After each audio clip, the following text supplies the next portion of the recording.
Hi everyone, welcome to Gadgets with Gurman. I'm Mark, and today we have a really special episode. We got our hands on Microsoft's new Surface laptop, which was just introduced yesterday. If you've seen our stories, we have an inside look at the labs and as well as Microsoft's overall hardware efforts. I'm pretty impressed overall with this new machine, especially with its starting price and its combination of colors and new technologies. I do like the touchscreen. And the question at this price point is this worth it instead of a MacBook Air? Apple sold the MacBook Air for many years, and this sort of fits in as a true replacement with the latest technologies for Apple's device, which hasn't really been updated in years. So I really think this is a MacBook Air challenger at this point. So everyone, please, if you can send in questions to us on Facebook and Twitter about the product, about consumer technology, about Apple's laptops, and I'll do my best to answer them along the show. So let's jump right in. So let's take a look at this thing. Let's flip it around and zoom in right here. And you can see it has a pretty high resolution screen. Now the MacBook Air, which came out originally, this current design with a 13.3 inch screen in 2010, that was the last time it was redesigned. Steve Jobs actually was the one to introduce the last MacBook Air design, and Tim Cook has been CEO since 2011, so it's quite a while ago. Now this screen is much higher resolution than the MacBook Air screen, and it's a touchscreen, and we'll dive into that a little bit later. But one really cool thing I wanted to show you is how quickly this thing turns on. And if you've used a Windows PC on Windows 10 or Windows 8 or 7 in the past, you'll be surprised about how fast this thing turns on. So let's shut the screen here and open the screen, and you can see how fast that was. That was super fast. It's faster than my 2014 or 2015 MacBook Pro, and this is all enabled by the new Windows 10s operating system. S for speed, for security. We'll dive into that a little bit later, but I just wanted to show you how quick this thing turns on. And like I said, it has a touchscreen. You could just swipe the screen up to log in. So let's zoom back out, flip this around.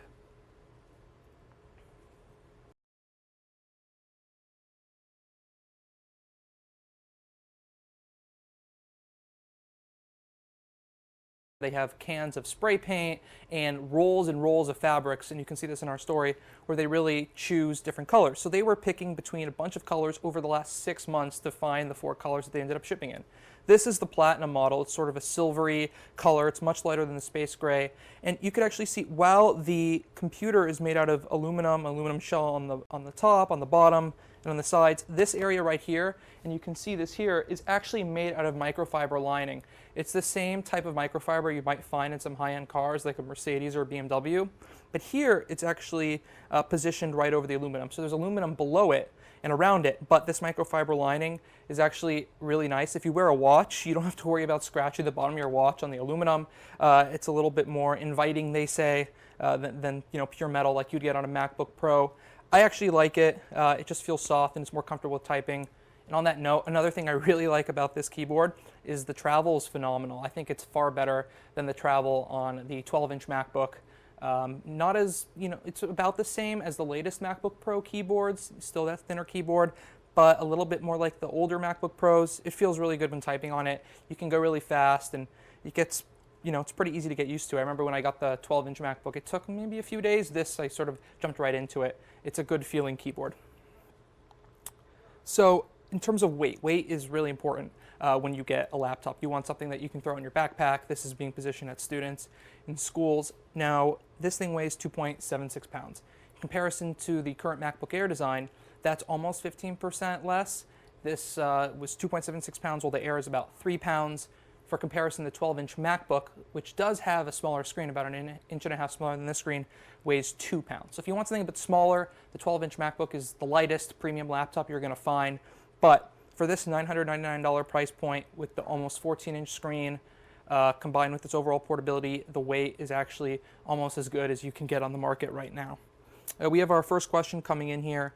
What is your favorite color? Well, the 4 colors that this comes in are gold, this platinum silvery color, and blue, as well as a few other special colors they have in some SKUs. So my favorite color is actually the blue. And I also like the burgundy one. The burgundy is one of those other special colors that come in one of the i5 configurations we'll dive into. But yes, they call it the cobalt blue. I like blue in general. You can see my shirt. But so yeah, the blue one is my favorite.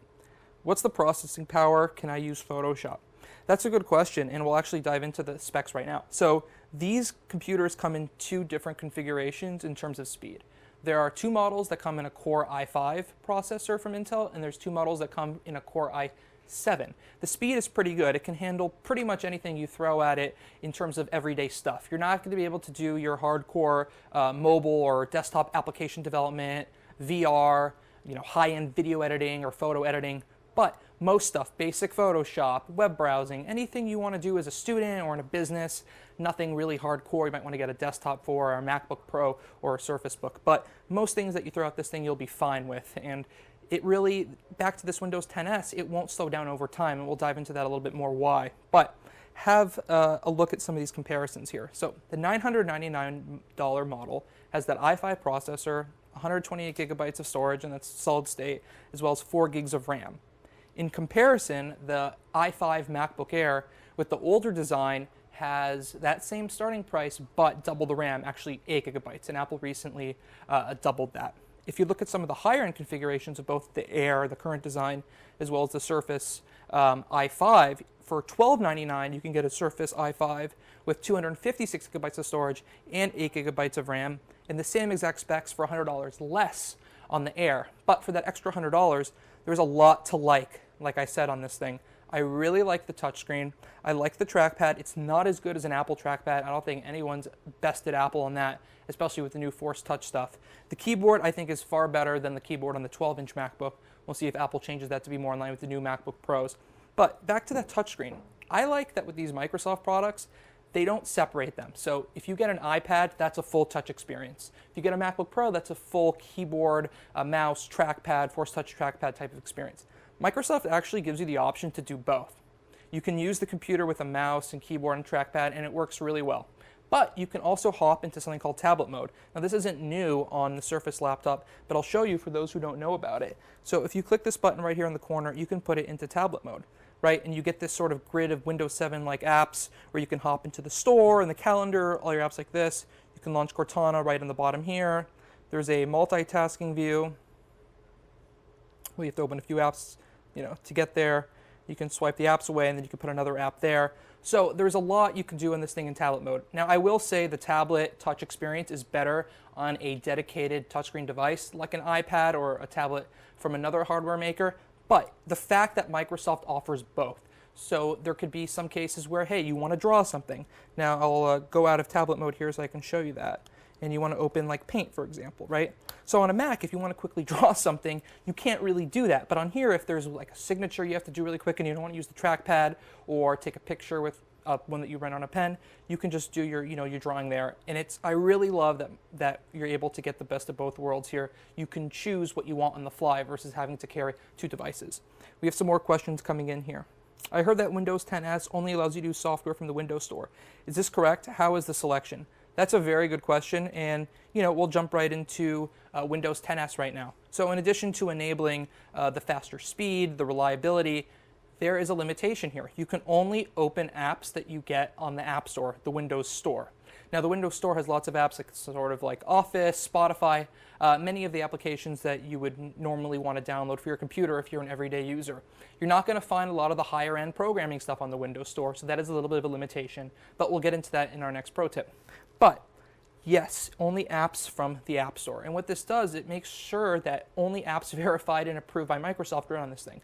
And this helps reduce the chance of viruses or malware coming onto the laptop. Viruses and malware has plagued Windows PCs for years. Everyone talks about how Macs don't get viruses and PCs do. This is sort of a step in the iOS direction, right? The iPad and the iPhone and some devices that also run iOS, the iPod Touch, they only run apps approved by Apple from the App Store. This is Microsoft stepping in this direction to improve and confirm the long-term liability of their hardware now that they're in the hardware space as well. And yes, that does protect against bug and viruses, another person is asking. Another question here. Why no USB-C? Well, actually, the USB port is USB-C on here. There's also a mini display port. How about battery life and storage space? Well, storage space, you can get it in 128 gigabytes or 256 gigabyte configurations. Battery life is a big thing on here, so they're really optimizing this thing for students. I think this is a laptop for everyone, going straight at the $1,000 MacBook Air laptop market, undercutting some of the newer Mac designs like the MacBook Pro. I don't think this is a laptop for students. I think this is a laptop for everyone, really, and obviously this includes students. A big part of that is this 14 hours of battery life. Now, this 14 hours is of the same measure that Apple uses for its laptops. That is video playback. So Microsoft says that it's 14 hours or 14 and a half hours now of video playback. The MacBook Pro, for example, is 10 hours. The 12-inch MacBook is 10 hours. And the MacBook Air with its lower resolution screen is 12 hours. And 12 hours on the MacBook Air was really the benchmark for battery life before this Surface laptop came out. We'll see if the 14 hours claims lives up, but if it does live up, that's a big increase. 2 hours of more productivity, especially if you're a student or someone on an airplane or traveling, that's actually really significant and a big selling point of this machine. What happens if you spill something on it? Doesn't this stain the fabric cover? That's a really good question, and I had the same question for Microsoft. When you feel it, it doesn't feel like sort of a material that if you spill coffee in it or a drink or ink from a pen, that it will really bleed in. It feels like something that if you let it dry, you can use a towel and you can sort of scrub it out, just like if you would pour coffee on a piece of metal, like on a MacBook Pro, and you would sort of wait for it to dry, take a cloth and get the stain out. And Microsoft says that that is the case. If you spill coffee on it, for example, you're able to wash it out fairly easily. And again, it's similar upholstery to what you would find in a high-end car. So people spill drinks all the time in cars. We were actually talking about in Microsoft's labs, one of the designers said, what happens if, you're in a car driving, you went to get a cheeseburger at a drive-through, you get your oils and whatnot. They thought about that when doing this, people eating, drinking coffee and whatnot while using the laptop. Another question here, how does it compare to the iPad Pro in terms of the screen? Well, the iPad Pro has a 12.9-inch screen. This is a 13.5-inch screen, and it's a little bit of a difference. I don't really see the difference here. I particularly use a 12.9-inch iPad Pro at home from time to time, and it seems about the same size. The resolution seems sort of in line with each other. You can't really notice a difference once you get to a certain threshold. Obviously, one is one you're going to hold, and that's a key point here. This thing is not a convertible like the Surface Book Pro. You can't detach the screen. You can't flip it around. It's a touch screen for when you need it type of thing. It's not a touch screen device primarily. Now, let's dive into a few other things here in terms of Windows 10s versus Mac OS. Well, why would someone switch from a Mac to a Windows 10s machine? Well, I particularly think that switching from any Apple device, an iPhone, an iPad, or a Mac, is very difficult for people because of the tie-in to cloud services. Apple Music, iMessage, and if you have an iPhone, you can do payments through the Touch ID on the phone, through a Mac in Safari. You'll sync your photos pretty quickly over iCloud. So there is difficulty of switching from a Mac. But I do think it's a really solid offering for someone who's looking to get a new computer and is not really glued into an ecosystem, or someone who has an iPhone and they don't have a MacBook already and they want to get a computer to go with that. I think there's some people that might really like this price point combined with the color options, combined with the touchscreen, which I really want to emphasize. I like that Microsoft offers the choice in one device, and I hope Apple comes out with something similar in the future where it is a MacBook Pro and you can make that choice for yourself. In fact, I saw someone on Twitter earlier today talk about how Apple, in one of the recent macOS releases, and this really wasn't covered much, they added more multi-touch support on the Mac. So let's say you're projecting the macOS onto an external touchscreen, that you can do more pinching and zooming. So I would not be surprised if Apple has something up its sleeves, or at least testing it for the future. But the point is, Microsoft is here and now getting to that space first. Now, another question coming in here: can you run non-Microsoft apps or non-Microsoft Store apps on this thing? Well, that takes us to our first pro tip. Windows 10s comes pre-installed on this thing, but Microsoft also has Windows 10 Pro, and this Pro version of the OS allows you to run anything. Now, you can upgrade through the Windows Store to Windows 10 Pro. I believe it's a $50 upgrade. It's going to be free for the next 6 months or so through 2017. Starting in 2018, the upgrade is going to cost $50 or so with your credit card information in the store. And what you'll be able to do is upgrade it. But the thing is, because the firmware and the software are so tightly closed together for the extra security and the virus protection and blocking the ability to install outside apps, once you go to Windows 10 Pro, you can't downgrade to Windows 10s. So if you're going to make that transition, you're locked into it for good. I'm sure some people out there will figure out a way to to go backwards, but in terms of support from Microsoft, once you go to Windows 10 Pro, getting back to Windows 10s is not possible. Another question coming in here. When will the Surface laptop be on eBay or other online markets for cheaper? That's a good question. Well, I can tell you that it starts at $9.99 and it goes on sale on June 15th. I don't know when they'll be able to get on, online cheaper on eBay.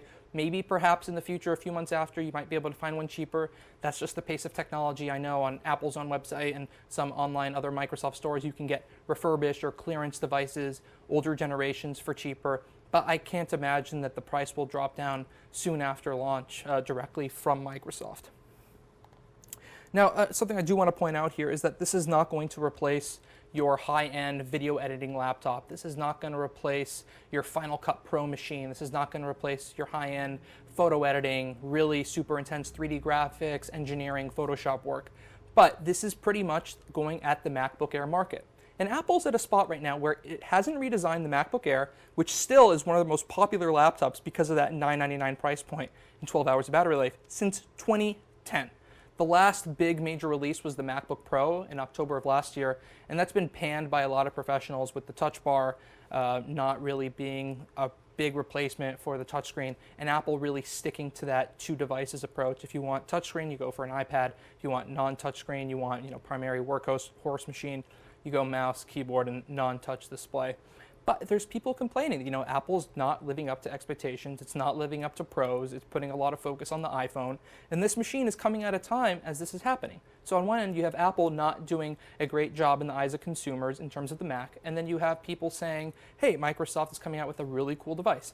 And I particularly think this is going to challenge the MacBook Air. And the MacBook Air is really, an area that Apple sort of pioneered at that price point, the slimmer design and whatnot. So this is Microsoft going straight up at Apple at the worst possible time for Apple. We'll see if Apple has more new Macs up its sleeves later this year and going forward.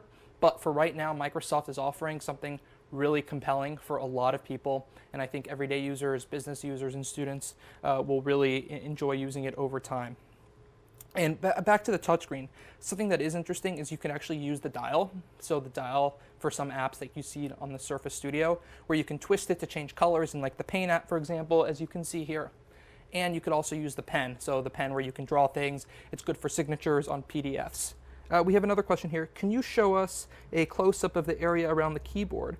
What does the material feel like? So the material is a pretty good material. It feels very soft. And like I said, if you're wearing like a metal watch, you'd be able to not scratch it. But I want to show you this material a little bit more. And you can see it here on the screen.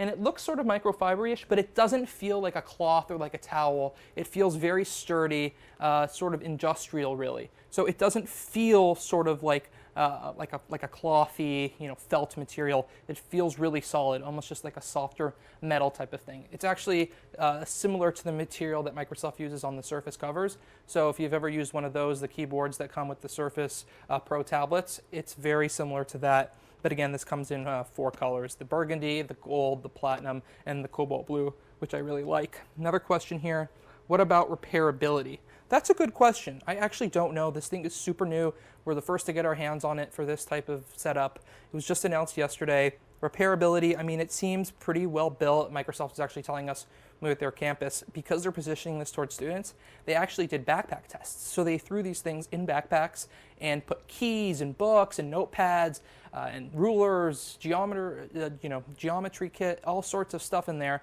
and shook it around and walked around with them to see how these things would hold up. And I doubt they would ship it if they didn't hold up well.